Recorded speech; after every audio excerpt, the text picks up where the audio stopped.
ہم وہی کہیں گے جو ہمارا دین ہم کو بتاتا ہے، عمل کرو تو تمہارا بھلا ہے۔ الحمدللہ رب العالمین والصلاة والسلام علی سید الانبیاء والمرسلین، اما بعد فاعوذ باللہ من الشیطان الرجیم، بسم اللہ الرحمن الرحیم، ومن يطع الله والرسول فأولئك مع الذين أنعم الله عليهم من النبيين والصديقين والشهداء والصالحين وحسن أولئك رفيقا۔ صدق الله مولانا العظيم وصدق رسوله النبي الأمين المتين الكريم، ونحن على ذلك لمن الشاهدين والشاكرين والحمد لله رب العالمين۔ حصول برکت کے لیے ہمارے اور ساری کائنات کے آقا و مولا حضور اکرم سید عالم نور مجسم ارواحنا فدا محمد الرسول اللہ صلی اللہ تعالیٰ علیہ وسلم کی پر نور بارگاہ میں درود و سلام کا ہدیہ پیش کر لیجیے۔ اللہم صلی علی سیدنا و شفیعنا و حبیبنا و مولانا محمد وبارک وسلم، صلاۃ و سلام علیک یا رسول اللہ صلی اللہ تعالی علیہ وسلم۔ پچھلے جمعہ میں قرآن مقدس میں جو اللہ کے رسول علیہ السلام کی محبت کا معیار بتایا گیا اس کا میں نے ذکر کیا تھا، اور یہ عرض کیا تھا کہ آپ لوگ جائزہ لے کر کے دیکھیں اس کسوٹی اور اس معیار کے مطابق ہم عاشق رسول ہیں کہ نہیں ہیں۔ اگر ہم اس کسوٹی کے مطابق عاشق رسول ہیں صلی اللہ تعالیٰ علیہ وسلم تو پھر سبحان اللہ، اور اگر اس کسوٹی کے مطابق ہم عاشق رسول نہیں ہیں تو پھر ہمیں اپنے دل کے اندر عشق رسول پیدا کرنا چاہیے۔ اور سوال یہ پیدا ہوتا ہے کہ پھر عشق رسول دل میں کیسے پیدا کریں، حضور کے عاشق کیسے بنیں؟ انشاءاللہ اس حوالے سے آج ہم کچھ ذکر کریں گے۔ ویسے تو ہر کوئی بندہ یہی چاہتا ہے کہ میں حضور کا عاشق بن جاؤں اور حضور سے محبت کرنے والا بن جاؤں اور میرے آقا صلی اللہ تعالیٰ علیہ وسلم کا پیارا بن جاؤں۔ ہر ایک کی تمنا اور ہر ایک کی خواہش یہی ہوا کرتی ہے، اور ہمیں یہ حکم بھی دیا گیا کہ حضور کی محبت اپنے دل میں پیدا کرو۔ میرے آقا علیہ السلام نے فرمایا کہ اپنے بچوں کو 3 چیزیں سکھاؤ، حضور اکرم صلی اللہ علیہ وسلم کا پیار سکھاؤ، اہل بیت کی محبت سکھاؤ اور قرآن پڑھنا سکھاؤ۔ اور حضرت عمر رضی اللہ تعالی عنہ نے جب یہ کہا تھا کہ یا رسول اللہ، میرے جسم میں جو جان ہے اس جان کے علاوہ آپ مجھے ساری کائنات میں سب سے زیادہ پیارے لگتے ہیں، تو میرے آقا نے فرمایا لا یؤمن احدکم حتی اکون احب الیہ من والدہ وولدہ والناس اجمعین، یعنی تم میں سے کوئی اس وقت تک کامل مومن نہیں ہو سکتا جب تک کہ میں اس کے نزدیک اس کے والد، اس کی اولاد اور سارے لوگوں سے زیادہ پیارا نہ ہو جاؤں۔ تو حضرت عمر نے کہا یا رسول اللہ، میری جان سے بھی زیادہ آپ مجھے پیارے لگتے ہیں۔ تو سرکار نے فرمایا عمر اب تمہارا ایمان مکمل ہوا ہے۔ تو ہمیں ایمان کی تکمیل کے لیے جو بتایا گیا وہ نسخہ کیا ہے؟ محبت رسول صلی اللہ تعالیٰ علیہ وسلم دل میں ہوگی تو ہم عاشق رسول اگر ہم بنیں گے تو یہ ہمارے لیے کامیابی ہے۔ اور حضرت مولا علی رضی اللہ تعالیٰ عنہ نے کہا تھا کہ یا رسول اللہ، آپ مجھے اولاد سے بھی زیادہ پیارے ہیں، والدین سے بھی زیادہ پیارے ہیں، مال سے بھی زیادہ پیارے ہیں، یہاں تک کہ پیاسے آدمی کو ٹھنڈا پانی جتنا زیادہ اچھا لگتا ہے اس سے بھی زیادہ آپ مجھے پیارے ہیں۔ پیاسے کی نظر میں ٹھنڈے پانی کی اہمیت کتنی زیادہ ہوتی ہے، کہتے ہیں یا رسول اللہ اس سے بھی زیادہ آپ میرے لیے پیارے ہیں۔ اور میرے آقا صلی اللہ تعالیٰ علیہ وسلم نے ایک موقع پر یہ ارشاد فرمایا تھا کہ مجھ سے شدید محبت کرنے والے وہ لوگ ہوں گے جو بعد میں آئیں گے۔ فرمایا کہ ان میں سے ہر ایک کی یہ تمنا ہوگی کاش ہمارے مال اور ہمارے اہل و عیال کے بدلے میں حضور کا دیدار ہمیں نصیب ہو جائے۔ ان کی یہ تمنا ہوگی۔ بعد والوں کو میرے آقا علیہ الصلوۃ والسلام نے یہ بشارت عطا فرمائی۔ اور محبت رسول اتنا بڑا خزانہ ہے، یہ مل جائے تو پھر اس کا انعام کتنا بڑا ہے. آپ انعام دیکھیں اس پر کتنا بڑا انعام ہے. ایک صحابی اپنے گھر میں تھے، حضور کی یاد آ گئی، میرے آقا علیہ السلام کی بارگاہ میں حاضر ہوئے اور عرض کی کہ یا رسول اللہ، ہم جب گھر پہ ہوتے ہیں آپ کی یاد آتی ہے تو بارگاہ میں آ جاتے ہیں، آپ کا دیدار کر لیتے ہیں، تسلی ہو جاتی ہے، سکون مل جاتا ہے. یا رسول اللہ، آج میں یہ سوچ کر کے غمگین ہو گیا کہ قیامت کے دن جب اللہ تبارک و تعالیٰ جنت کے اعلیٰ درجوں میں آپ کو مقام عطا فرمائے گا اور ہم تو اتنے اعلیٰ مقام پر نہیں جا پائیں گے، تو پھر ہم کیسے جنت میں آپ کا دیدار کریں گے؟ تو اللہ تبارک و تعالیٰ نے وہ آیت کریمہ نازل فرمائی، وَمَن يُطِعِ اللَّهَ وَالرَّسُولَ فَأُولَٰئِكَ مَعَ الَّذِينَ أَنْعَمَ اللَّهُ عَلَيْهِم مِّنَ النَّبِيِّينَ وَالصِّدِّيقِينَ وَالشُّهَدَاءِ وَالصَّالِحِينَ. یعنی رب نے اس آیت کریمہ میں بتا دیا جو اللہ اس کے رسول کی اطاعت کرتے ہیں وہ ان لوگوں کے ساتھ ہوں گے جن پر اللہ نے انعام کیا، یعنی نبیوں کے ساتھ، صدیقین کے ساتھ، شہداء کے ساتھ، صالحین کے ساتھ، وحسن اولئک رفیقا، اور اللہ تعالیٰ اتنا پیارا ساتھ ان کو عطا فرمائے گا. تو صحابی کا چہرہ کھل اٹھا اور قیامت تک کے عشاق کو یہ بشارت دے دی گئی کہ تمہارے دل میں اگر محبت رسول ہے تو گھبرانے کی کوئی ضرورت نہیں ہے، دیدار مصطفیٰ جنت میں بھی اللہ تمہیں عطا فرمائے گا. اور اسی طرح ایک صحابی ہے، میرے آقا علیہ السلام کی بارگاہ میں حاضر ہوئے اور حاضر ہو کر کے عرض کرتے ہیں یا رسول اللہ قیامت کب آئے گی؟ میرے آقا نے فرمایا کہ تم نے قیامت کی تیاری کیا کی ہے؟ تو انہوں نے کہا کہ یا رسول اللہ زیادہ نماز، روزے اور صدقہ تو نہیں ہے لیکن میں آپ سے پیار کرتا ہوں. تو میرے آقا نے فرمایا انت مع من احببتا، تو جس سے پیار کرتا ہے اسی کے ساتھ میں رہے گا.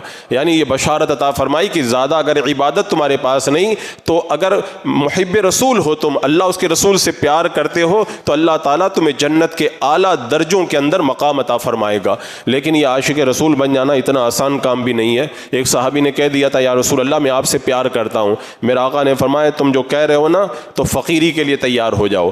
یعنی جب کوئی بڑی نعمت ملتی ہے تو امتحان بھی اتنا ہی بڑا ہوا کرتا ہے، اور اللہ تعالیٰ اتنی بڑی دولت، عشق رسول کی دولت کسی کو عطا فرماتا ہے تو اس کا امتحان بھی بڑا ہوتا ہے. غریبی آتی ہے، غربت آتی ہے، فاقہ کشی آتی ہے، پریشانی آتی ہیں، تاکہ اس عظیم نعمت کی جو آزمائش ہے وہ آزمائش ہو سکے. عزیزان مکرم، ہر بندہ یہ چاہتا ہے، ہر آدمی یہی چاہتا ہے میں عاشق رسول بن جاؤں. اور آج تو ہر کوئی یہ اعلان بھی کر رہا ہے کہ میں عاشق رسول ہوں، اور کرنا بھی چاہیے، لیکن اس معیار پہ پورا اترنا بھی چاہیے. ابھی تو ایسے حالات پیدا ہو چکے ہیں، یہ میں بار بار اس لیے بائی فورس ان باتوں کو بیان کر رہا ہوں. ہم دیکھ رہے ہیں دن بدن ہمارے عشق رسول کا امتحان لیا جا رہا ہے. اب تو کوئی حضور سے پیار کرنے کے لیے آئی لو محمد کہے صلی اللہ علیہ وسلم تو اس پر بھی جو ہے وہ کیس بننے لگے ہیں. تو یہ کیا ہے؟ یہ ہمارے عشق رسول کا ٹیمپریچر ناپا جا رہا ہے. تو ہمیں اس ٹیمپریچر کو جو ہے وہ کم اور لو نہیں ہونے دینا ہے. لیکن اب سوال یہ ہے کہ عاشق رسول بنے کیسے؟ اس حوالے سے میں کچھ باتیں آج کی محفل میں عرض کرتا ہوں تاکہ ان پر آپ عمل کریں اور عاشق رسول بننے کی کوشش کریں. سب سے پہلی بات، عاشق رسول اگر کوئی بننا چاہتا ہے تو محبت کسی سے کیوں ہوا کرتی ہے؟ محبت کسی کی ذات کو دیکھ کر ہوتی ہے نا محبت. تو اگر ہم کسی سے پیار کرنا چاہیں تو ہر آدمی تو یہی چاہتا میں جس سے پیار کروں وہ بڑا پیارا محبوب ہو. تو آپ مجھے بتائیں پوری کائنات کے اندر اس محبوب سے بڑا محبوب کون ہوگا جو اللہ کا بھی محبوب ہے، جو اللہ کا بھی محبوب ہے؟ میرے آقا صلی اللہ تعالیٰ علیہ وسلم نے ارشاد فرمایا کہ اللہ تبارک و تعالیٰ نے جس طرح حضرت ابراہیم کو خلیل بنایا ویسے ہی اللہ نے مجھے بھی اپنا خلیل بنا لیا ہے. تو اللہ تبارک و تعالیٰ جس کو اپنا محبوب بنا لے، کیا دنیا میں اس سے بھی بڑا کوئی محبوب ہو سکتا ہے؟ پوری کائنات کے اندر اس سے بڑا کوئی محبوب نہیں. اور اللہ تعالیٰ نے تو یہاں تک اعلان فرما دیا یحببکم اللہ، محبوب سے پیار کرو گے، محبوب کے نقش قدم پر چلو گے تو اللہ تم کو بھی اپنا محبوب بنا لے گا. تو اگر آپ کو پیار کرنا ہے تو اس سے پیار کرو نا جو اللہ کا محبوب ہو. آپ کو اگر عاشق بننا ہے تو ان کا عاشق بنو نا جن کے عاشق بننے پر اللہ تبارک و تعالیٰ تمہیں اپنی بارگاہ کا محبوب بنا لیتا ہے. اسی طرح جب کسی سے پیار کیا جاتا ہے تو آدمی کیا کرتا ہے؟ دیکھتا ہے وہ بڑے مقام و رتبہ والا ہے، اس کا تو عہدہ بہت بڑا ہے، تو پھر خود بخود اس کا دل اس کی طرف کھینچتا ہوا نظر آتا ہے. میں کہتا ہوں کائنات کے جتنے عہدے ہیں، کائنات کا جتنا مقام و رتبہ ہے، سارا عہدہ، سارا مقام و رتبہ ایک طرف رکھ دیں اور میرے آقا صلی اللہ علیہ وسلم کا مقام و رتبہ ایک طرف رکھ دیں. ساری کائنات کے عہدے اور سارے مقامات مل کر حضور کے مقام کے قدموں تک بھی نہیں پہنچ سکتے ہیں۔ تو سب سے بڑا مقام و رتبہ اللہ تبارک و تعالیٰ نے اپنے حبیب کو عطا کیا اور ارشاد فرمایا میرے آقا علیہ السلام نے میری حقیقت کو میرے رب کے سوا کسی نے نہیں جانا ہے۔ امام نصفی رحمۃ اللہ تعالیٰ علیہ فرماتے ہیں اللہ نے اپنے حبیب کو اتنی بلندیاں عطا فرمائی، اتنی بلندیاں عطا فرمائی کہ کلمہ میں اپنے نام کے ساتھ اپنے حبیب کا نام ملایا، اللہ نے اذان میں اپنے نام کے ساتھ اپنے حبیب کا نام ملایا، اقامت میں اپنے نام کے ساتھ اپنے حبیب کا نام ملایا، اللہ نے التحیات میں، درودوں میں، تمام چیزوں میں اپنے نام کے ساتھ میں اپنے حبیب کا نام ملایا، یہاں تک کہ قرآن مقدس میں 100 سے زیادہ جگہوں میں اللہ نے اپنے نام کے ساتھ اپنے حبیب کے نام کو ذکر فرمایا ہے۔ اتنا بڑا مقام و رتبہ جس کا ہو اس کو چھوڑ کر کے کسی اور سے کیوں پیار کیا جائے؟ اگر پیار کرنا ہے تو اس ذات سے پیار کیا جائے نا کہ جن کا مقام و رتبہ اتنا بلند ہے کہ کائنات کے اندر نہ کوئی اتنے مقام و رتبے والا پیدا ہوا ہے اور نہ قیامت تک اتنا عظیم کوئی پیدا ہو سکتا ہے۔ تو اگر آپ محبت کریں کسی کا مقام دیکھ کر، کسی کا رتبہ دیکھ کر، تو سارے رتبوں میں جس کا رتبہ بڑا ہے وہ میرے آقا صلی اللہ تعالیٰ علیہ وسلم ہے۔ سب سے اولا والا ہمارا نبی، سب سے بالا والا ہمارا نبی، تو اتنے اعلیٰ نبی سے پھر محبت کرنا چاہیے۔ اور عام طور پر محبت کا ایک معیار اور ہوتا ہے، بہت سارے لوگ محبت حسن دیکھ کر کرتے ہیں، جمال دیکھ کر کے کرتے ہیں، خوبصورتی دیکھ کر کے محبت کرتے ہیں۔ اب آپ مجھے بتائیں کہ کائنات میں جتنا حسن ہے اگر سارا حسن سمیٹ دیا جائے تو حسن مصطفیٰ کے ایک ذرے کے برابر بھی نہیں ہو پائے گا۔ اللہ تعالیٰ نے اپنے حبیب کو اتنا حسن عطا فرمایا، اور تمہیں کیا کہوں، اللہ قرآن پاک میں خود فرماتا والضحیٰ، محبوب تیرے چہرے کی قسم، یعنی اللہ تعالیٰ جس کے حسن کی قسم یاد فرمائے، اللہ اکبر کبیرہ، وہ چہرہ کتنا حسین ہوگا۔ اس چہرے کے حسن کا عالم یہ ہے کہ حضرت جابر بن سمرہ رضی اللہ تعالیٰ عنہ کہتے ہیں چاندنی رات میں نے حضور کو دیکھا، سرخ دھاری دار چادر اوڑھ کر جلوہ افروز ہیں، میں نے حضور کو دیکھا تو اتنے خوبصورت لگ رہے تھے، کبھی میں چاند کو دیکھتا کبھی حضور کا چہرہ دیکھتا، اخیر میں نے یہ فیصلہ کیا کہ آسمان کا چاند اتنا نہیں خوبصورت ہے جتنا آمنہ کا لال خوبصورت ہے۔ اللہ نے اتنا حسن عطا فرمایا۔ حضرت شیخ عبدالحق محدث دہلوی رحمۃ اللہ تعالیٰ علیہ فرماتے ہیں کہ اگر میرے آقا صلی اللہ علیہ وسلم لباس بشر میں نہیں آتے تو کوئی آنکھ اٹھا کر حضور کو دیکھ بھی نہیں پاتا، اتنا اللہ نے حسن عطا فرمایا۔ اور اس کے جو واقعات ہیں آپ اٹھا کر کے دیکھیں، حضرت ام معبد نے جب حضور کو تھوڑی دیر کے لیے دیکھا تھا نا، میرے آقا جب چلے گئے تو پھر روزانہ گھر میں حضور کے حسن ہی کو بیان کرتی تھی وہ، اور یہاں تک کہتی تھی ان کا یہ حسن تھا، یہ حسن تھا، یہ حسن تھا، اور اخیر میں کہتی تھی دور سے دیکھا تو خوبصورت لگ رہے تھے، قریب سے دیکھا تو اور زیادہ خوبصورت لگ رہے تھے۔ علماء نے جو میرے آقا علیہ السلام کا حسن بیان کیا، آپ کے رخسار کا حسن، آپ کے لبوں کا حسن، آپ کی پیشانی کا حسن، آپ کی ناک مبارک کا حسن، آپ کے دندان کا حسن، آپ کی داڑھی مبارک کا حسن، آپ کے سینے، آپ کے ہاتھ اور آپ کے قدم مبارک، انگلیاں مبارک، ناخن مبارک، ان کے جو حسن کو بیان کیا نا، کتابیں بھری پڑی ہیں، کائنات میں ایسا حسین کوئی ہوا نہیں۔ اسی لیے تو حضرت جبریل نے کہا تھا کہ یا رسول اللہ میں نے مشارق اور مغارب کو چھان ڈالا لیکن آپ جیسا مجھے کوئی نظر نہیں آیا، آپ جیسا مجھے کوئی نہیں نظر آیا۔ اللہ تبارک و تعالیٰ نے اپنے حبیب کو اتنا حسن عطا فرمایا تھا۔ تو اگر آپ کو محبت کرنا حسن کی وجہ سے تو پھر اس سے محبت کرو نا جو جن سے زیادہ کائنات میں کوئی حسین پیدا ہی نہیں ہوا ہے۔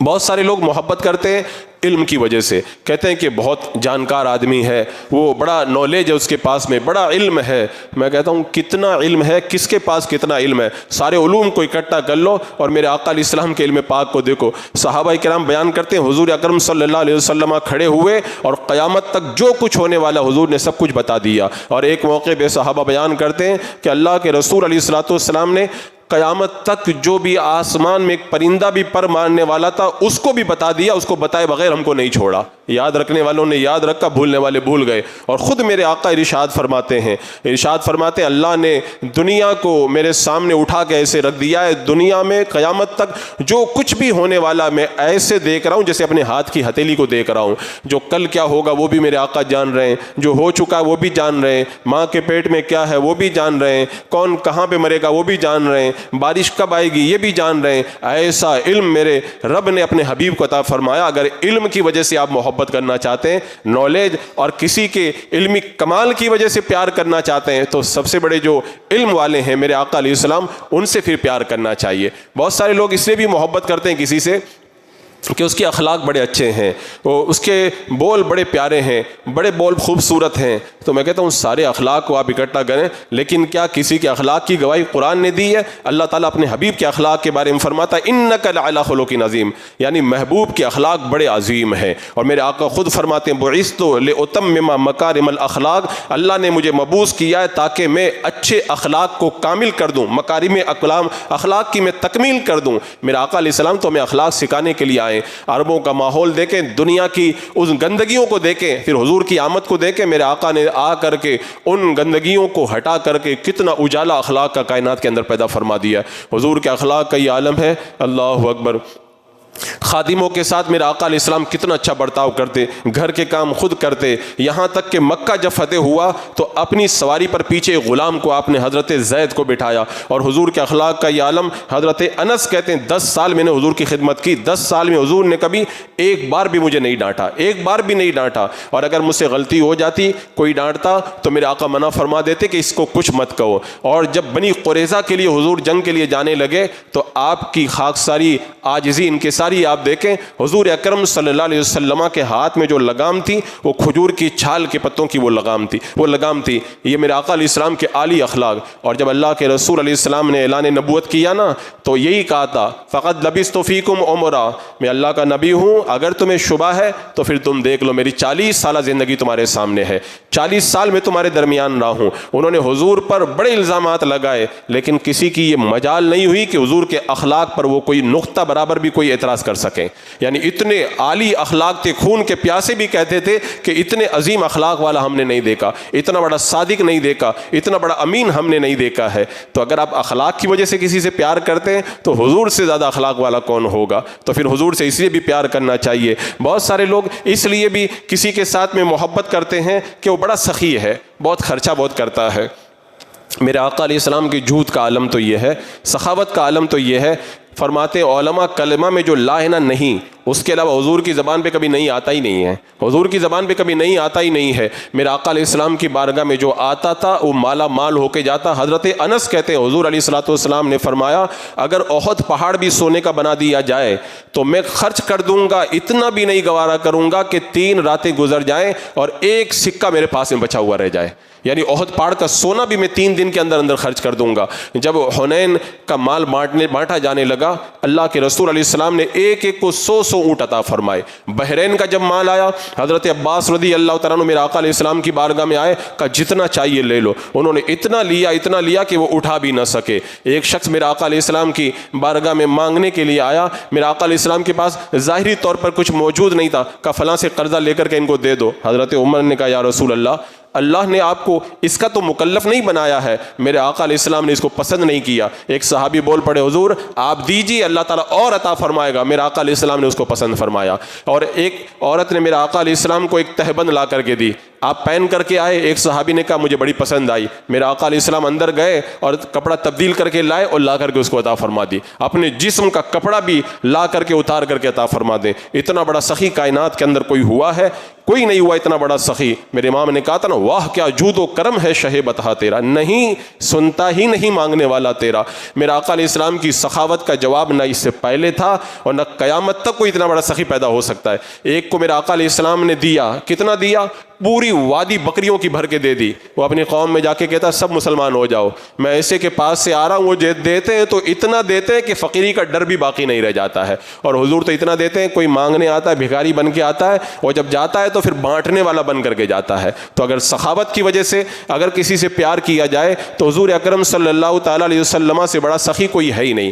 بہت سارے لوگ اس لیے بھی کسی سے محبت کرتے ہیں کہ اس کے ہمارے اوپر بڑے احسانات ہیں۔ احسان کی وجہ سے بھی بندہ کسی سے محبت کرتا ہے، کسی سے عشق کرتا ہے، پیار کرتا ہے۔ کیا حضور سے بڑا بھی کسی کا احسان ہے؟ آپ جو احسان کہتے ہیں وہ اپنی زبان سے کہتے ہیں نا، اللہ قرآن پاک میں فرماتا ہے لقد من اللہ علی المؤمنین اذ بعث فیہم رسولا، اللہ نے احسان فرمایا کہ مسلمانوں کے اندر اپنے رسول کو اللہ تعالیٰ نے بھیج دیا ہے۔ وہ اتنا بڑا احسان ہے کہ اللہ خود اس احسان کو بیان فرما رہا ہے۔ حضور اگر نہیں آتے تو کیا دنیا بنتی؟ اللہ تعالیٰ خود فرماتا محبوب اگر تمہیں نہ پیدا کرتا تو دنیا کو بھی نہیں پیدا کرتا۔ یہ حضور کا احسان ہی تو ہے، ہمیں وجود ملا، زندگی ملی، اولاد ملی، نعمتیں ملی، جو بھی کائنات کی دولت ملی سب حضور کے صدقے صدقے میں اللہ نے عطا فرمائی ہے، تو اس سے بڑا احسان کیا ہوگا۔ میرے آقا علیہ السلام کا احسان دیکھیں، حضور پیدا ہوئے، رب حبلی امتی کا، یہ حضور کا احسان ہے۔ راتوں میں جاگ کر کے امت کے لیے دعائیں فرمائی، یہ حضور کا احسان ہے۔ میرے آقا صلی اللہ علیہ وسلم معراج پہ تشریف لے گئے، امت کو یاد کیا، یہ حضور صلی اللہ تعالیٰ علیہ وسلم کا ہمارے اوپر احسان ہے۔ جب وصال کا وقت آیا، جب شہزادے نواسے حضور کی بارگاہ میں آئے، میرے آقا علیہ السلام کی چشمان مبارک میں آنسو آ گئے۔ حضرت ام سلمہ نے کہا یا رسول اللہ آپ کیوں رو رہے ہیں؟ اللہ نے تو آپ کے صدقے میں اگلے پچھلوں کے گناہوں کو معاف کر دیا۔ میرے آقا نے فرمایا اے ام سلمہ، میں اپنی وجہ سے نہیں، اپنی امت سے محبت کی وجہ سے رو رہا ہوں۔ وصال کے وقت میں سب اپنے بچوں کی فکر کرتے ہیں، حضور نے اپنی امت سے محبت کا اظہار کیا۔ اور حضرت قاسم بن عباس کہتے ہیں جب حضور علیہ السلام کو قبر نور میں رکھا گیا، لبھائے مبارک ہل رہے تھے، میں نے کان لگا کے سنا تو حضور اپنی امت کو یاد فرما رہے تھے۔ یہ حضور کا احسان ہے کہ نہیں؟ اور اعلیٰ حضرت سرکار فرماتے ہیں آج بھی امتی کے جو کان بجنے لگتے ہیں کبھی کبھی، اس کا مطلب یہ کہ حضور قبر انور میں ہم کو یاد فرما رہے ہیں، یہ حضور کا احسان ہے۔ حضرت انس کہتے ہیں قیامت کے دن جب نور کے منبر لگائے جائیں گے، سارے نبی بیٹھ جائیں گے، حضور نہیں بیٹھیں گے، اپنی امت کو بخشوانے کے لیے میرے آقا کھڑے رہیں گے، یہ حضور کا احسان ہے۔ میرے آقا علیہ السلام کے کتنے احسانات کو آپ یاد کرو گے؟ 50 نمازیں ہمارے لیے، ہماری محبت میں حضور نے 5 کروا دی، یہ سرکار کا احسان ہے کہ نہیں؟ شریعت کے جو سخت احکام تھے میرے آقا علیہ السلام نے آسان شریعت ہم کو عطا فرمائی، یہ حضور کا احسان ہے کہ نہیں؟ میں کہتا ہوں بندہ اگر حضور کے احسانات کا شکر ادا کرنے کے لیے پیدا ہونے سے لے کر مرنے کے وقت تک احسانات کا شکر ادا کرتا رہے تو حضور کے ایک احسان کا بھی شکر نہیں ادا کر سکتا۔ اللہ تبارک و تعالیٰ نے اتنا بڑا محسن بنا کے بھیجا ہے، آج معمولی احسان کرے اس سے ہم پیار کرتے ہیں، تو اگر آپ کسی کے احسانات کی وجہ سے کسی سے محبت کرنا چاہتے ہیں تو کائنات کے سب سے بڑے محسن انسانیت حضور اکرم صلی اللہ علیہ وسلم، ہمیں ان سے پیار کرنا چاہیے۔ بہت سارے لوگ اس لیے بھی کسی سے محبت کرتے ہیں کہ اس سے غرض ہوتی ہے، کام پڑتا ہے، غرض ہو جاتی ہے، تو اپنی غرض کی وجہ سے بھی بہت سارے لوگ محبت کرتے ہیں۔ تو ہمیں حضور سے زیادہ کس کی غرض ہے؟ سب سے زیادہ تو ہمیں میرے آقا علیہ السلام ہی سے کام پڑنا ہے نا۔ قیامت میں جب سارے نبیوں کے پاس چلے جائیں گے، سب کہیں گے اذهبوا الی غیری، اذهبوا الی غیری، جاؤ جاؤ کہیں اور جاؤ، تو کس کا در ہوگا جو کہیں گے انا لہا انا لا، آؤ میرے پاس آؤ، میں تمہارا کام بناؤں گا۔ ہمیں حضور سے تو کام پڑنا ہے، اور جب موت کا وقت آئے گا، شیطان بہکانے کے لیے آئے گا، تو ہمارے ایمان پر استقامت کے لیے کس کی مدد ہمارے ساتھ میں آئے گی؟ وہ میرے آقا ہی تو کام آئیں گے۔ اور قبر میں جب اندھیرا ہوگا تو کس کے گورے گورے قدموں سے ہماری قبر میں اجالا ہوگا؟ وہ حضور ہی کے قدموں ہی سے تو اجالا ہوگا۔ اور جب قیامت کے دن ہم پیاسے ہوں گے تو میرے آقا علیہ السلام نور کے منبر پر نہ بیٹھ کر کے اپنی پیاسی امت کو پانی پلا رہے ہوں گے، یہ حضور کا احسان، یہ حضور سے ہمیں کام ہے کہ نہیں کام ہے؟ اور جب پل صراط سے گزرنے لگیں گے، پاؤں لڑکھڑائیں گے تو رب سلیم کی صدا لگا کر کے کون ہمیں پار لگائے گا؟ ہمیں ان سے تو کام ہے نا۔ اور جب جہنم کی آگ بھڑک رہی ہوگی تو اس سے بچا کے جنت میں داخل کرنے والی کون ذات ہوگی؟ آج غرض اور کسی سے کام پڑنے کی وجہ سے لوگ محبت کرتے ہیں نا، ہمیں حضور سے زیادہ کسی کی غرض نہیں ہے۔ کائنات میں اگر ہمارے سارے کام بننے حضور کی ذات ہی سے بننے، تو اگر کسی سے پیار کرنا ہے کام کی وجہ سے، غرض کی وجہ سے، تو ایسی محبت بھی حضور ہی سے کی جانا چاہیے۔ عزیزان مکرم، آپ محبت کے جتنے معیارات ہیں، محبت کے بارے میں جتنی باتیں ہیں، ان ساری چیزوں کو آپ لے کر کے دیکھ لیں۔ بہت سارے لوگوں کے اندر دیکھا یہ گیا ہے، کوئی بہت طاقتور ہوتا ہے اس سے بھی پیار کرتے ہیں کہ بہت بڑا طاقتور ہے، اس کا مقابلہ کوئی نہیں کر سکتا ہے، اور طاقت کے سامنے اچھے اچھے جھکتے ہوئے نظر آتے ہیں۔ میرے آقا علیہ السلام کی طاقت کا عالم کیا ہے؟ جس کو بارے دو عالم کی پرواہ نہیں، ایسے بازو کی قوت پہ لاکھوں سلام۔ اللہ تبارک و تعالیٰ نے اپنے حبیب کو کتنی طاقت عطا فرمائی۔ حضرت مولا علی رضی اللہ تعالیٰ عنہ کہتے ہیں جب جنگ ہوتی تھی اور جنگ کی آگ بھڑک جاتی تھی تو ہم حضور کے دامن میں پناہ لیتے تھے۔ جنگ کے موقع پہ جو بہت بہادر ہوتا ہے لوگ اسی کے دامن میں پناہ لیتے ہیں، اور جب سب لوگ میدان چھوڑ دیتے تھے میرے آقا علیہ السلام اس وقت بھی میدان میں ڈٹ کر کے کھڑے رہتے تھے۔ حنین کا واقعہ آپ پڑھ کر کے دیکھ لیں۔ اور میرے آقا علیہ السلام کو اللہ تبارک و تعالیٰ نے اتنی قوتیں عطا فرمائی، مدینہ منورہ میں دھماکہ ہو گیا، سارے مدینے والے ڈر کے باہر نکل آئے اور دیکھنے لگے کہ کیا ہو گیا۔ تبھی سامنے سے دیکھا کہ میرے آقا تشریف لا رہے ہیں، فرمایا جاؤ تم سب چلے جاؤ، میں دیکھ کے آ گیا ہوں، کچھ بھی نہیں ہوا ہے۔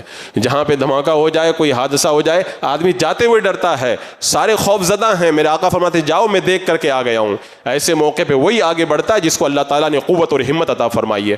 ابو الاسود نام کا وہ پہلوان جو گائے کی کھال پہ کھڑا ہو جاتا تھا اور سارے پہلوان مل کر کے اس کھال کو کھینچتے تھے تو تو کھال ٹکڑے ٹکڑے ہو کر کے بکھر جاتی تھی، لیکن ابو الاسود کو کوئی ہلا بھی نہیں پاتا تھا۔ میرا آقا علیہ السلام سے مل گیا، میرا آقا علیہ السلام نے فرمایا کہ ایمان لے آؤ، کہا مجھ سے کشتی کرو، اگر آپ جیت گئے تو میں ایمان لے آؤں گا۔ میرا آقا نے کشتی فرمائی، اس کو کوئی نہیں ہرا پایا تھا، حضور نے پٹک کر کے زمین پہ سلا دیا اس کو۔ یہ طاقت اللہ تبارک و تعالیٰ نے اپنے حبیب کو عطا فرمائی۔ صحابہ کہتے ہیں کہ اللہ تعالیٰ جنتی مردوں میں سے ہر مرد کو 100 لوگوں کی طاقت عطا فرماتا ہے، اور اللہ کے رسول علیہ السلام کو اللہ تبارک و تعالیٰ نے 40 جنتی مردوں کی طاقت عطا فرمائی ہے، یعنی 4000 لوگوں کے برابر طاقت تنا میرے آقا کو عطا فرمائی ہے۔ یہ تو صحابہ کا اندازہ، باقی ان کی طاقت کا اندازہ کرنا کسی کے بس کی بات نہیں، اللہ نے وہ طاقت عطا فرمائی۔ تو اگر کسی سے اس لیے پیار کیا جائے بڑا طاقتور ہے، بڑا بہادر ہے، بڑا جو ہے وہ بلند ہمت ہے، تو کائنات کے اندر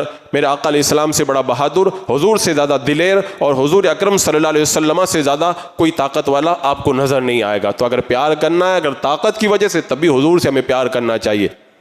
اسی طرح بہت سارے لوگوں کا یہ بھی نظریہ رہتا ہے کہ وہ بڑا مشفق ہے، بہت شفقت کرتا ہے، بہت رحم و کرم کرتا ہے، بہت کام آتا ہے، تو اس کی وجہ سے بھی لوگ اس سے محبت کرتے ہیں۔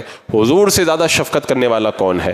حضور سے زیادہ رحمت کرنے والا کون ہے؟ میرا رب نے تو خود فرما دی، وما ارسلناک الا رحمۃ للعالمین، محبوب ہم نے آپ کو سارے عالموں کے لیے رحمت بنا کر کے بھیجا ہے۔ میرے آقا علیہ السلام کے بارے میں رب کیا فرماتا ہے؟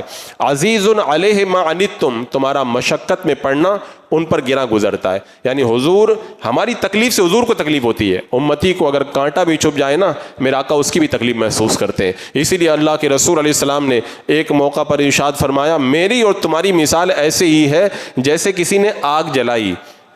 جب آگ جلائی جاتی ہے تو آگ کے کیڑے پتنگے اس میں گرتے ہیں۔ حضور نے فرمایا کہ تم ایسے ہی جہنم میں گرنا چاہتے ہو، میں تمہیں پکڑ پکڑ کر کے جہنم سے میں تم کو بچا رہا ہوں۔ یہ حضور کی شفقت اور حضور کی رحمت ہی تو ہے۔ امت پر میرے آقا علیہ الصلوۃ والسلام نے اتنی شفقتیں فرمایا کہ میں چاہتا ہوں کہ مسواک تمہارے لیے ہر نماز کے لیے لازم کر دوں، لیکن تم مشقت میں پڑ جاؤ گے، اس لیے میرے آقا علیہ السلام نے ہر نماز کے لیے مسواک کو بھی لازم نہیں کیا۔ اور اللہ کے رسول علیہ السلام کی شفقتوں کا تو یہ عالم ہے، غلاموں کے ساتھ میں برتاؤ دیکھیے۔ اللہ کے رسول علیہ السلام نے بیواؤں کے ساتھ کیسا سلوک فرمایا، یتیموں کے ساتھ کیسا سلوک فرمایا، غریبوں کے ساتھ کیسا سلوک فرمایا۔ اللہ کے رسول علیہ السلام کی شفقت اور رحمت تو دیکھیں، جس معاشرے کے اندر غلام کو کوئی منہ لگانا بھی گوارا نہیں کرتا تھا، میرے آقا علیہ السلام مدینے کی گلیوں میں ایسے غلاموں کے ساتھ میں چیت کرتے تھے۔ ایسی بوڑھی عورتوں جن کی کوئی حیثیت نہیں تھی، میرے آقا علیہ الصلوۃ والسلام ان کے ساتھ بھی رحم و کرم کا برتاؤ فرماتے تھے۔ اگر کسی کی شفقت کی وجہ سے پیار کرنا ہے نا، تو حضور سے بڑا مشفق کائنات میں کوئی نہیں ہے، پھر حضور سے پیار کیا جانا چاہیے۔ ایسے ہی بہت سارے لوگ جب کسی سے پیار کرتے ہیں تو وہ یہ دیکھتے ہیں اس کا جو ہے وہ پاور بہت ہے، اس کی چلتی بہت ہے، اس سے کوئی بھی کام کو فوراً بنا دیتا ہے، اس کا جو ہے نا پاور بہت دور تک ہے، اور جو بھی کام اس کے پاس میں لے کر کے جاؤ وہ منٹوں کے اندر حل کر دیتا ہے۔ تو ایسے پاورفل لوگوں سے بھی لوگ پیار کرتے ہیں۔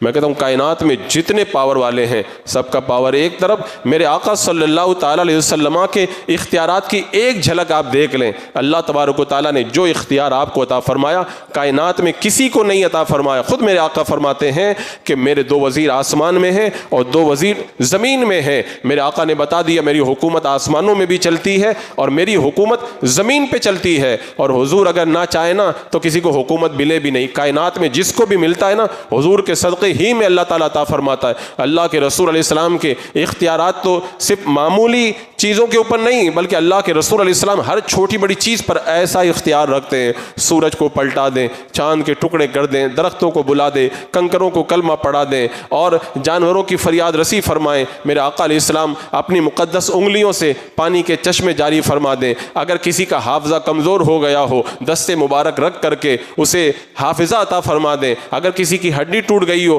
لعاب دین لگا کر کے میرے آقا علیہ السلام اس کی ہڈی کو جوڑ دیں۔ اگر کوئی بیماری میں مبتلا ہے، میرا آقا علیہ السلام دستے شفا پھیر کر اسے بیماری سے شفا عطا فرما دیں۔ اللہ کے رسول علیہ السلام کو جو اختیارات اللہ نے عطا فرمائے ہیں، ایسے اختیارات کسی کو نہیں ملے ہیں۔ اللہ رب قدیر نے اپنے حبیب کو ایسا جامع اختیار عطا فرمایا جو کائنات میں کسی کو نہیں عطا ہوا ہے۔ اگر آپ پاور کی وجہ سے، اختیار کی وجہ سے، کسی کے ایسے چلنے کی وجہ سے اگر کسی سے پیار کیا جائے تو پھر حضور سے زیادہ پاور والا کون ہوگا؟ بہت سارے لوگ اس لیے بھی کسی سے محبت کرتے ہیں کہ اس کے اندر کمالات بہت پائے جاتے ہیں۔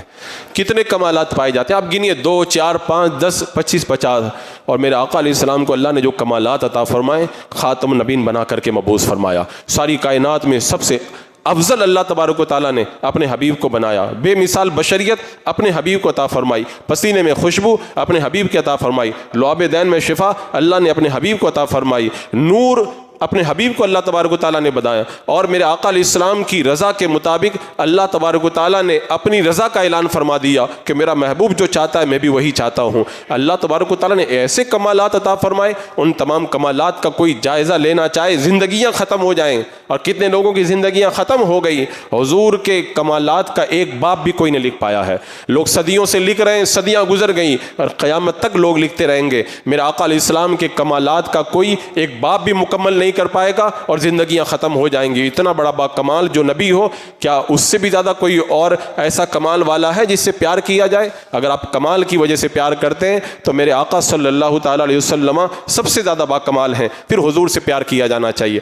ایک اور محبت کی وجہ میں نے دیکھی، جب کوئی آدمی بہت نیک ہوتا ہے، عبادت گزار ہوتا ہے، لوگ اس سے بھی بڑا پیار کرنے لگ جاتے ہیں کہ بڑا نیک آدمی بہت عبادت کرتا ہے۔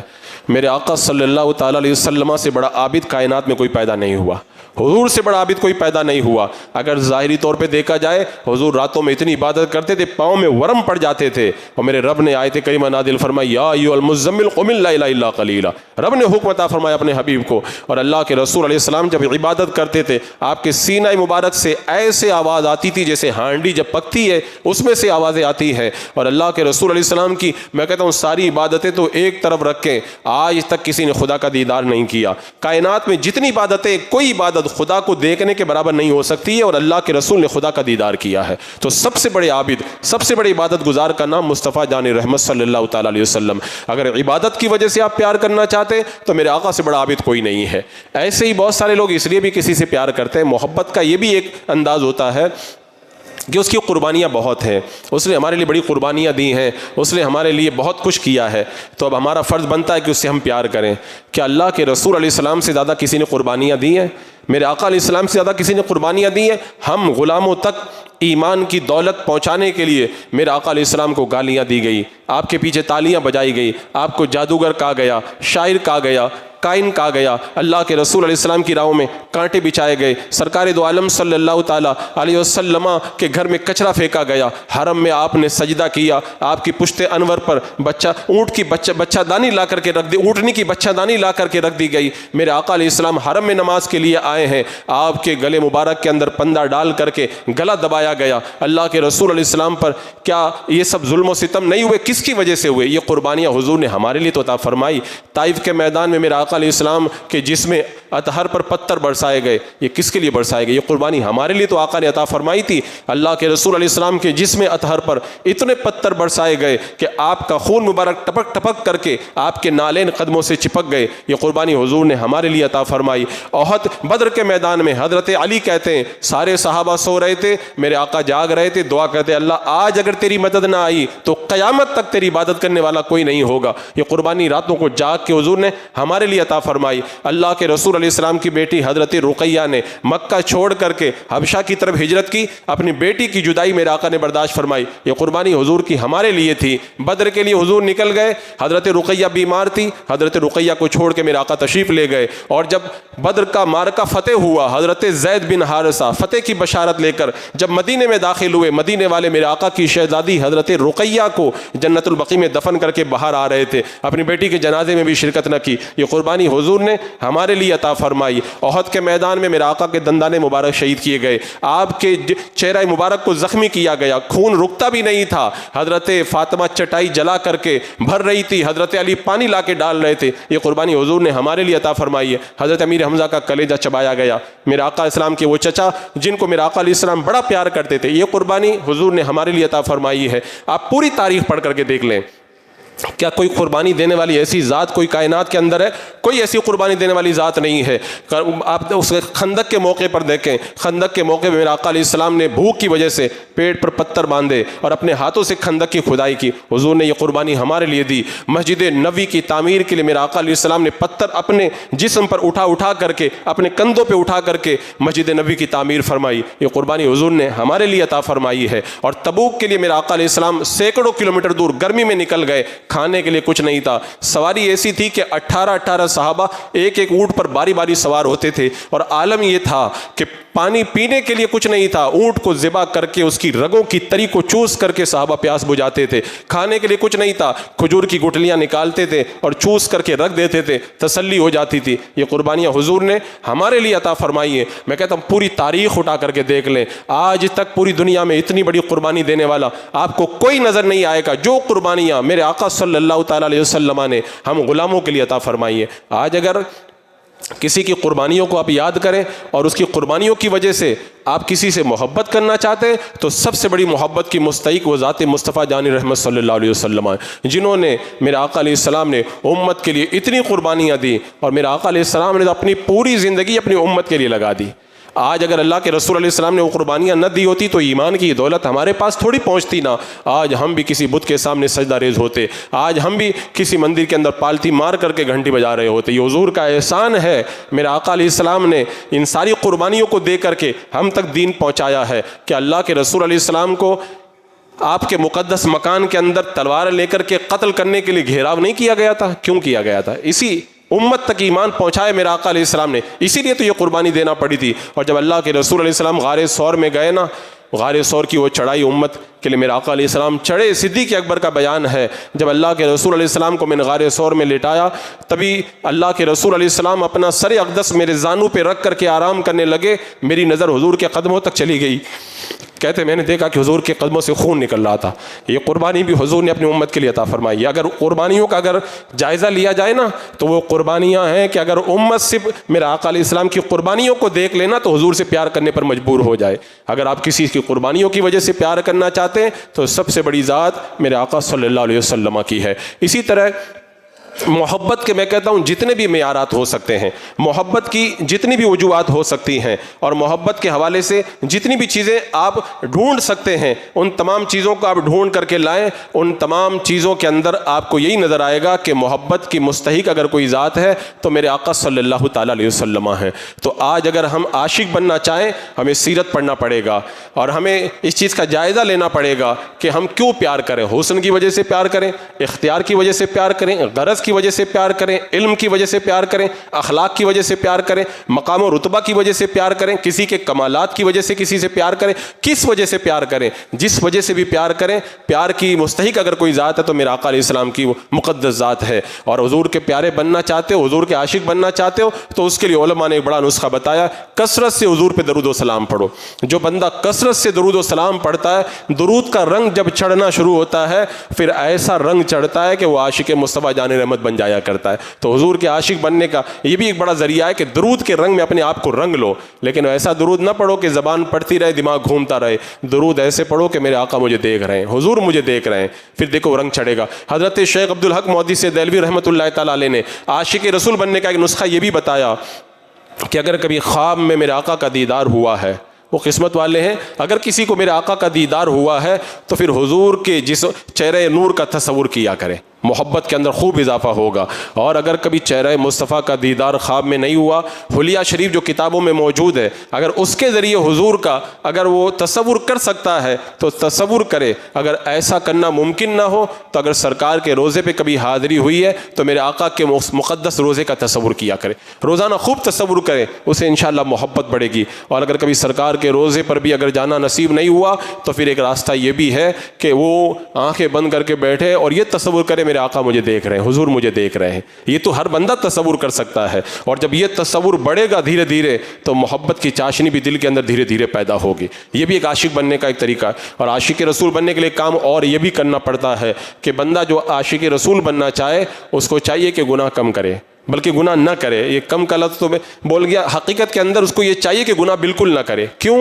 اس لیے کہ اگر گناہ کرے گا تو دل کے اندر تاریکی بڑھے گی، اور میرے آقا کا عشق تو نور ہے، جب نور چاہیے تو آپ کو تاریکی سے بچنا پڑے گا۔ اگر آپ اندھیرا بھی چاہتے ہیں اور اجالا بھی چاہتے ہیں دونوں کام نہیں ہوں گے۔ اگر آپ عشق رسول چاہتے ہیں تو عشق رسول تو نور ہے، یہ نور آپ کے دل میں تبھی آئے گا جب آپ اپنی تاریکی کو دور کریں گے، گناہوں سے اپنے آپ کو بچائیں گے۔ اگر آپ گناہ بھی کرتے رہیں اور یہ چاہیں کہ ہم عاشق رسول بھی بن جائیں تو پھر ایسا بہت مشکل ہے۔ ایسے ہی عاشق رسول بننے کے لیے ایک کام یہ بھی کرنا پڑے گا، میرے آقا علیہ السلام نے سارا کام جو کیا دین کے لیے کیا، جو بندہ یہ چاہتا ہے حضور کا میں عاشق بن جاؤں، اس کو چاہیے کہ دین کا کام کرے، دین کا کام کرے. اگر پورا دن نہیں تو آدھا دن نہیں تو 2-4 گھنٹہ، 1 گھنٹہ، آدھا گھنٹہ کم سے کم روزانہ دین کا کام کرے. کیونکہ جب دین کا کام بندہ کرنا شروع کر دے گا تو حضور اس سے خوش ہو جائیں گے کہ میرے دین کی ترویج و اشاعت کے لیے کام کر رہا ہے. حضور کی نظر کرم ہوگی اور انشاءاللہ دھیرے دھیرے وہ عاشق رسول بنتا ہوا نظر آئے گا. لہذا عاشق رسول بننے کا ایک بڑا ذریعہ یہ بھی ہے کہ وہ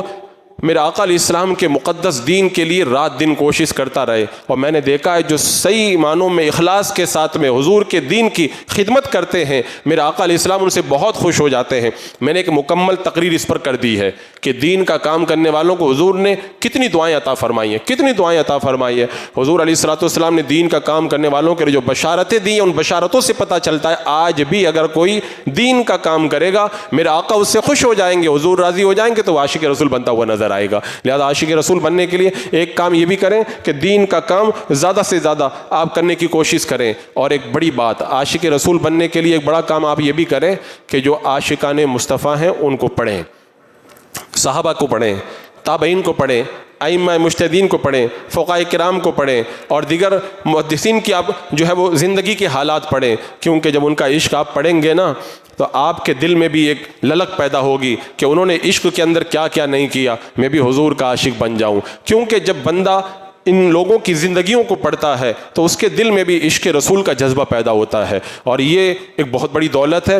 بندہ جب عاشقوں کی زندگی، آپ حضرت بلال کو پڑھیں گے تو کیا آپ کے دل میں عشق رسول نہیں پیدا ہوگا؟ حضرت اویس قرنی کا عشق پڑھیں گے تو کیا آپ کے دل میں بھی عاشق رسول بننے کی تمنا نہیں پیدا ہوگی؟ آپ امام جامی کو جب پڑھیں گے، عاشق رسول حضرت اعلیٰ حضرت سرکار کو آپ پڑھیں گے، ان بزرگ ہستیوں کو آپ پڑھیں گے، حضور مفتی اعظمین، حضور تاج الشریعہ کو آپ پڑھیں گے تو خود بخود آپ کے دل میں خیال آئے گا کہ ان لوگوں نے حضور سے اتنا پیار کیا، میں بھی حضور سے پیار کرنا اپنے دل کے اندر میں بھی یہ جذبہ پیدا کرتا ہوں. تو عاشق رسول بننے کے لیے کام یہ بھی کریں کہ زیادہ سے زیادہ آپ ان مقدس ہستیوں کی زندگیوں کو پڑھنا شروع کریں. اور میرے آقا صلی اللہ تعالیٰ علیہ وسلم کا عشق پیدا کرنا اس زمانے میں اور بھی زیادہ ضروری ہو گیا ہے. آپ دیکھ رہے ہیں کیسے حالات بن رہے ہیں. آپ کچھ بھی الڑ پن کرو، کچھ بھی فضولیات بکو، الٹا سیدھا کچھ بھی کرو، کوئی کچھ نہیں کہے گا. حضور کا نام لے لو، حضور کے عشق کی بات کرو، خالی اتنا ہی کہہ دو میں حضور سے پیار کرتا ہوں، تو پھر دیکھو کیسے جو ہے وہ آگ لگتی ہے اور کیسے لوگوں کے دلوں کے اندر پھر وہ بغض و عناد ظاہر ہوتا ہے اور معاملہ جو ہے وہ کورٹ کچہری تک جا پہنچتا ہے. اس کا مطلب یہ دولت بہت بڑی ہے. اس دولت کا جب نام بھی آ جاتا ہے نا تو پھر ہلچل جو ہے وہ ہلچل مچنا شروع ہو جایا کرتی ہے. تو عزیزان مکرم، آج اس تاریخ ماحول کے اندر اگر عاشق رسول آپ بن جائیں تو ساری پریشانیوں کا اس کے اندر حل موجود ہے. اور میں کہتا ہوں عاشق بن گیا نا تو دنیا بھی کامیاب ہو گئی، آخرت بھی کامیاب ہو گئی. اسی لیے ہم نے بزرگوں کو دیکھا ہے ساری زندگی دین کا کام کیا، فخر نہیں کیا. اگر ناز کیا تو عشق رسول پر ناز کیا کہ اللہ نے ہمیں عاشق رسول بنا دیا ہے. آپ شیخ عبدالحق محدث دہلوی کی زندگی کو پڑھیں، آپ ہمارے اسلاف کی زندگی کو پڑھیں، وہ ناز کرتے تھے. اللہ نے عشق رسول کی دولت ہمیں عطا فرمائی ہے. اور میں کہتا ہوں، بڑے دعوے کے ساتھ کہتا ہوں، اگر ہمیں کچھ بھی نہ ملے، عشق رسول مل گیا تو سب کچھ مل گیا. اور اگر ہمیں دنیا کی ساری دولت دے دی جائے، عشق رسول نہیں ملا تو سمجھ جاؤ کچھ بھی نہیں ملا ہے ہمیں. کیونکہ سب سے قیمتی اثاثہ، سب سے قیمتی سرمایہ، سب سے بڑی دولت اور سب سے بڑا اثاثہ عشق رسول صلی اللہ علیہ وسلم ہے. میں نے عاشق رسول بننے کے لیے جو راستے بتائے، جو طریقے بتائے، آپ ان کو سوچیں، غور کریں. عشق رسول پیدا ہوگا اور اس کے لیے آپ کو سیرت مصطفیٰ کو پڑھنا ہوگا. سیرت پڑھیں گے تو یہ تمام باتیں اس کے اندر آ جائیں گی. اللہ رب قدیر ہمیں صحیح معنوں میں عاشق رسول بننے کی توفیق عطا فرمائیں.